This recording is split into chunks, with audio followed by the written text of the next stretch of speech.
గత కేసీఆర్ అధికారంలో ఉన్న సమయంలో సర్కారు తప్పులను నిగ్గదీసి ప్రశ్నించిన గొంతు కాదు. పాలకులు తప్పు చేస్తే ఖచ్చితంగా ప్రశ్నించి తీరాలంటూ ప్రజలను చైతన్యపరిచిన గొంతు కాదు. బడుగు బలహీన వర్గాలకు జరుగుతున్న అన్యాయంపై గలమెత్తి ఎన్నో ప్రజా ఉద్యమాల్లో తనదైన పాత్ర పోషించిన ఆ గొంతుకకు కాంగ్రెస్ లో సముచిత స్థానం దక్కింది.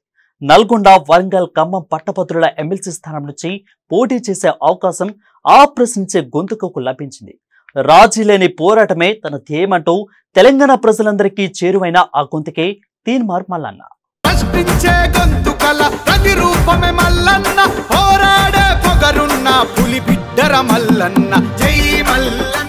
ప్రజల కోసం రాజీ లేని పోరాటం చేసిన నాయకులు చాలా అరుదుగా ఉంటారు. ముఖ్యంగా పాలకులు నియంతృత్వ వైఖరి అవలంబిస్తుంటే రాజ్యం చేస్తున్న అన్యాయాలపై గళమెత్తడానికి చాలా ధైర్యం కావాలి. ఆ ధైర్యం చాలా కొద్ది మందికి మాత్రమే ఉంటుంది. పాలకులు ఏం చేసినా లొంగని ధైర్యవంతులు అరుదుగా ఉంటారు. ప్రజల కోసం ఎందాకైనా రెడీ అంటూ తమ పోరాటం చేసే ఆ నాయకుడే తీన్మార్ మల్లన్న.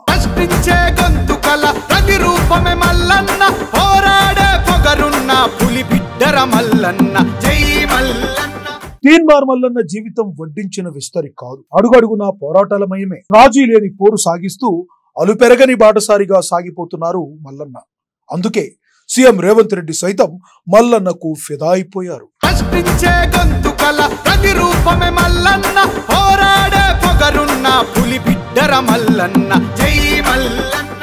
నిజానికి తీన్మార్ మల్లన్న అసలు పేరు చింతపండు నవీన్ కుమార్. ఆయన 1983 జనవరి 17న తెలంగాణ రాష్ట్రం యాదాద్రి భువనగిరి జిల్లా తుర్కపల్లి మండలం మాదాపురం గ్రామంలో జన్మించారు. ఆయన ఉస్మానియా యూనివర్సిటీ నుంచి ఎంఏ పొలిటికల్ సైన్స్ పూర్తి చేశారు. ఆ తర్వాత హైదరాబాద్ జేఎన్టీయూ నుంచి 2009లో ఎంబీఏ పూర్తి చేశారు.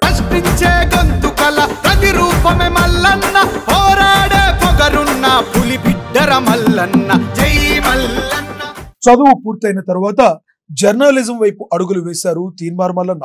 ప్రముఖ న్యూస్ ఛానళ్లలో పనిచేసి వెలుగులోకి వచ్చారు. ఎన్టీవీ, ఐ న్యూస్ వంటి ఛానల్స్ లో ఆయన పనిచేశారు. 2012లో V6 న్యూస్ లో ప్రసారమైన తీన్మార్ వార్తల ద్వారా మంచి గుర్తింపు అందుకున్నారు. V6లో రాత్రి 9:30 అయితే తీన్మార్ న్యూస్ చూడాల్సిందే అన్న రేంజ్ లో మల్లన్నకు ఆదరణ లభించింది. అలా తీన్మార్ న్యూస్ ద్వారా అన్ని వర్గాల ప్రజలకు చేరువయ్యారాయన.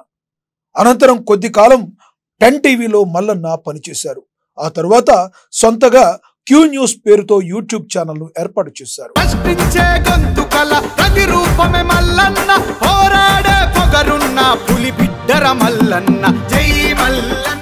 తీన్మార్ మల్లన్న ఒకటే అజెండాతో క్యూ న్యూస్ ను నడిపించారు. నాటి కేసీఆర్ సర్కార్ చేసిన తప్పులను ఎత్తి చూపడమే లక్ష్యంగా ఆయన పెట్టుకున్నారు. అనేక అంశాల్లో నాటి ప్రభుత్వ వైఖరిని ప్రశ్నించారు. పాలకులు ఏకపక్ష వైఖరి అవలంబించకూడదంటూ సర్కారుకు చురకలంటిస్తూ తనదైన వాయిస్ ను వినిపించారు మల్లన్న. అలా క్యూ న్యూస్ ను ప్రజలందరికీ చేరువ చేయడంలో సక్సెస్ అయ్యారు మల్లన్న. కేవలం మల్లన్నను చూసే యూట్యూబ్ ఛానల్స్ ను పెట్టుకున్న వాళ్ళు ఎంతమందో, కానీ ఒక్కటి మాత్రం నిజం, తీన్మార్ మల్లన్న రూటే సపరేట్. ఆయన 6 టీవీలో పనిచేసిన, క్యూ న్యూస్ ఏర్పాటు చేసిన, ఎమ్మెల్సీగా పోటీ చేసిన ఆయన పంధాయే వేరు. ఆయన ప్రశ్నించే తత్వం ఆకట్టుకునేలా ఉంటుంది. ఆయన భాష సగటు మనిషిని సైతం అబ్బురపరుస్తుంది.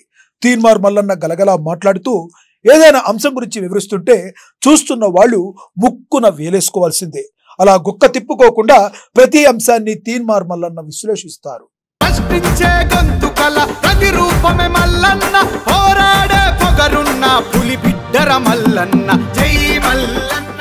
తీన్మార్ మల్లన్న V6 న్యూస్ ఛానల్లో ఉద్యోగానికి రాజీనామా చేసి తెలంగాణ ఏర్పడ్డాక 2015లో తెలంగాణ శాసన మండలికి జరిగిన ఎన్నికల్లో ఆయన పోటీ చేశారు. ఖమ్మం, నల్గొండ, వరంగల్ పట్టభద్రుల ఎమ్మెల్సీ స్థానం నుంచి కాంగ్రెస్ పార్టీ అభ్యర్థిగా పోటీ చేసి ఆయన ఓటమి పాలయ్యారు.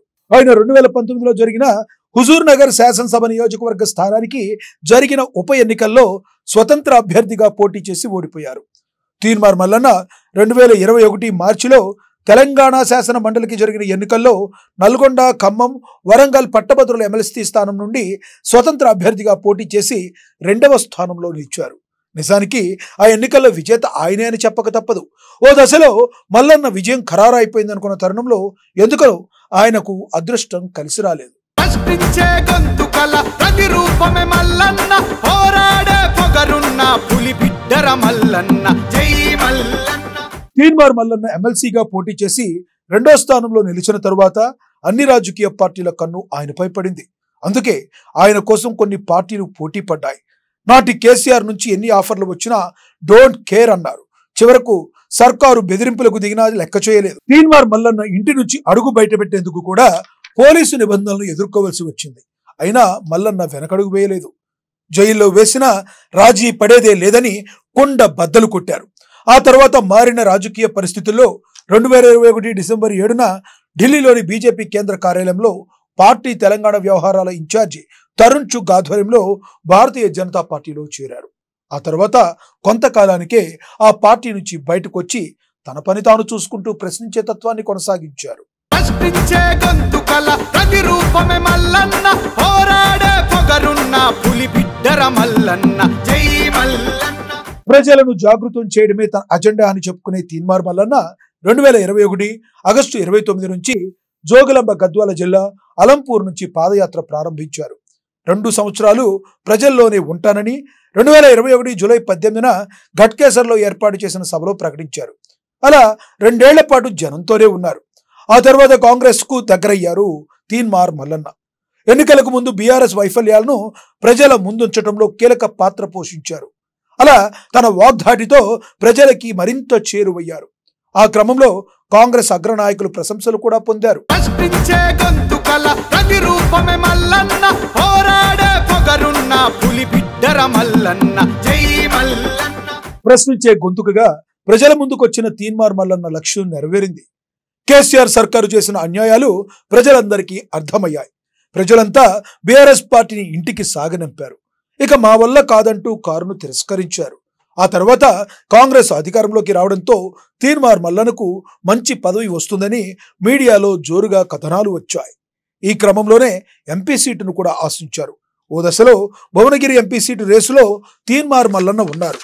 కరీంనగర్ ఎంపీ రేసులోనూ ఆయన పేరు వినిపించింది. అది కూడా కార్యరూపం దాల్చలేదు. రాజకీయ సమీకరణాల నేపథ్యంలోనే ఆయనకు టికెట్ రాలేదని కాంగ్రెస్ నేతలు చెబుతున్నారు. అయినా కాంగ్రెస్ ను నమ్ముకునే ఉన్నారు. పదవి వచ్చినా రాకున్నా ప్రజల కోసం దేన్నైనా సిద్ధమంటూ ముందుకు సాగారు. అయితే అనూహ్యంగా ఎమ్మెల్సీ రేసులోకి వచ్చారు మల్లన్న. ఎమ్మెల్సీ అభ్యర్థిగా పోటీ చేసే అవకాశాన్ని తీన్మార్ మల్లన్నకు కాంగ్రెస్ కల్పించింది. నల్గొండ, వరంగల్, ఖమ్మం పట్టభద్రుల ఎమ్మెల్సీ ఉప ఎన్నికల్లో తీన్మార్ మల్లన్న బరిలో దిగుతున్నారు. ప్రశ్నించే గొంతుకల ప్రతిరూపమే మల్లన్న, పోరాడే పొగరున్న పులి బిడ్డర మల్లన్న, జై మల్లన్న. నల్గొండ, వరంగల్, ఖమ్మం పట్టభద్రుల ఎమ్మెల్సీగా ఉన్న పల్లా రాజేశ్వర్ రెడ్డి గత తెలంగాణ అసెంబ్లీ ఎన్నికల్లో బీఆర్ఎస్ తరఫున ఎమ్మెల్యేగా గెలిచారు. దీంతో ఎమ్మెల్సీ పదవికి రాజీనామా చేశారు. ఈ నేపథ్యంలో ఉప ఎన్నిక అనివార్యమైంది. ఈ ఎమ్మెల్సీ ఎన్నిక కోసం మొత్తంగా 4.61 లక్షల మంది పట్టభద్రులు ఓటర్లుగా నమోదుగా ఉన్నారు. నిజానికి 2021లో ఎమ్మెల్సీ స్థానాన్ని జరిగిన ఎన్నికల్లో మల్లన్న ఇండిపెండెంట్ అభ్యర్థిగా పోటీ చేశారు. ఈ ఎన్నికల్లో కోదండరామును దాటేసిన మల్లన్న 2వ స్థానంలో నిలవడంతో ఒక్కసారిగా ఆయన హాట్ టాపిక్ గా మారారు. మరి ఈసారి కాంగ్రెస్ అభ్యర్థి మల్లన్న పోటీ చేస్తున్నారు. ప్రశ్నించే గొంతుకల ప్రతిరూపమే మల్లన్న, పోరాడే పొగరున్న పులి బిడ్డర మల్లన్న, జై మల్లన్న. గతంలో ఇండిపెండెంట్ గానే దాదాపు విజయం వరకు వచ్చిన తీన్మార్ మల్లన్న ఈసారి మాత్రం గెలుపుపై ధీమాగా ఉన్నారు. అన్ని వర్గాల ప్రజల ఆశీస్సులతో ఈసారి ఢంకా బజాయించి గెలుస్తామని స్పష్టం చేస్తున్నారు. ఈ ఉప ఎన్నికల్లో గెలిస్తే మరో 3 ఏళ్ల పాటు మల్లన్న ఎమ్మెల్సీ పదవిలో ఉండే అవకాశం ఉంది. ప్రశ్నించే గొంతుకల ప్రతిరూపమే మల్లన్న, పోరాడే పొగరున్న పులి బిడ్డర మల్లన్న, జై మల్లన్న. మొత్తంగా తీన్మార్ మల్లన్నకు ఇన్నాళ్లకు సముచిత స్థానం దక్కింది. కాంగ్రెస్ అభ్యర్థిగా ఆయన పోటీ చేస్తున్న తరుణంలో విజయం లాంఛనమేనని విశ్లేషకులు కూడా అంచనా వేస్తున్నారు. ప్రశ్నించే గొంతుకల ప్రతిరూపమే మల్లన్న, పోరాడే పొగరున్న పులి బిడ్డర మల్లన్న, జై మల్లన్న.